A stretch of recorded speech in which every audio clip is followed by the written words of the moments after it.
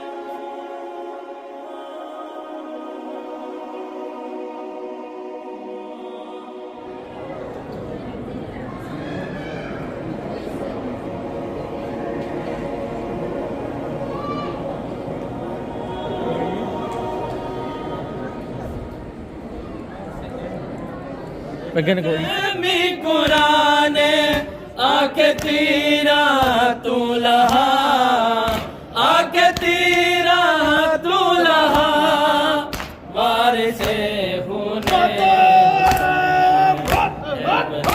पर्दा हटा, वारिसे होने